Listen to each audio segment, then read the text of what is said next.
রাসূলুল্লাহ সাল্লাল্লাহু আলাইহি ওয়াসাল্লাম বলেন, যে ব্যক্তি আমার 40টি হাদিস আমার উম্মতের কাছে পৌঁছাবে তার জন্য আমি কিয়ামতের দিন বিশেষভাবে সুপারিশ করব। সুবহানাল্লাহ। নাম্বার 2, মানুষের মধ্যে যারা মৃত্যুকে বেশি করে স্মরণ করে এবং তার জন্য প্রস্তুতি নেয় তারাই সবচেয়ে বুদ্ধিমান। নাম্বার 3, প্রত্যেক জিনিসের জাকাত আছে আর দেহের জাকাত হচ্ছে রোজা। নাম্বার 4, যে তার সময় আল্লাহর জন্য ব্যয় করে না তার জন্য জীবন অপেক্ষা মৃত্যু শ্রেয়।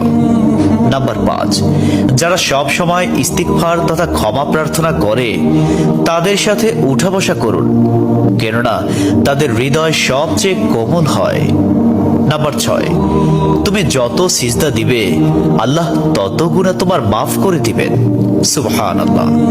নাম্বার 7, সূরা ফাতিহা প্রায় 1000 রোগের ওষুধ।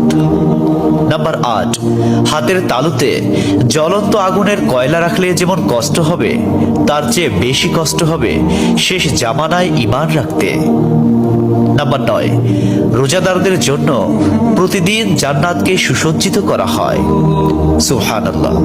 নাম্বার 10, রাসূল সাল্লাল্লাহু আলাইহি ওয়াসাল্লাম বলেছেন, কিয়ামতের দিন সব নবীর চেয়ে আমার উম্মতের সংখ্যা বেশি হবে এবং আমি সর্বপ্রথম জান্নাতের দরজা খুলব। সহিহ মুসলিম, হাদিস নম্বর 196। 11, যে ব্যক্তি রোজা রাখা অবস্থায় মারা যাবে আল্লাহ তাকে কিয়ামত পর্যন্ত সকল রোজার সওয়াব দান করবেন। সুবহানাল্লাহ। নাম্বার 12, যে ব্যক্তি ফজরের নামাজ আদায় করলো সে আল্লাহর হিফাজতে চলে গেল। নাম্বার 13, রাসূলুল্লাহ সাল্লাল্লাহু আলাইহি ওয়াসাল্লাম বলেছেন, রোজা ও কোরআন কিয়ামতের দিন মানুষের জন্য সুপারিশ করবে। মুসনাদে আহমদ, হাদিস নম্বর 6626। 14, নবীজি বলেছেন, রোজাদারদের জন্য সবচেয়ে বড় খুশির সংবাদ হলো হাসরের মাঠে আল্লাহ সবার আগে রোজাদারদের সাথে সাক্ষাৎ করবেন। সুবহানাল্লাহি ওয়া বিহামদিহি।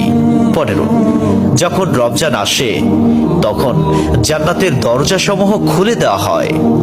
16, রাসূলুল্লাহ সাল্লাল্লাহু আলাইহি ওয়াসাল্লাম বলেন, যখন কোনো বান্দা আল্লাহর দিকে দুটি হাত উঠায় তখন তিনি তা ব্যর্থ বা শূন্যভাবে ফিরিয়ে দেন না। তিরমিজি, হাদিস নম্বর 502। 17, হযরত মুহাম্মদ সাল্লাল্লাহু আলাইহি ওয়াসাল্লাম বলেছেন, একটি খেজুরের অর্ধেক হলেও দান করে জাহান্নামের শাস্তি হতে নিজেকে হেফাজত করো। সহিহ বুখারী, হাদিস নম্বর 6023। প্রিয় ভাইরা, নাম্বার 18, যদি ভালো হতে চাও তবে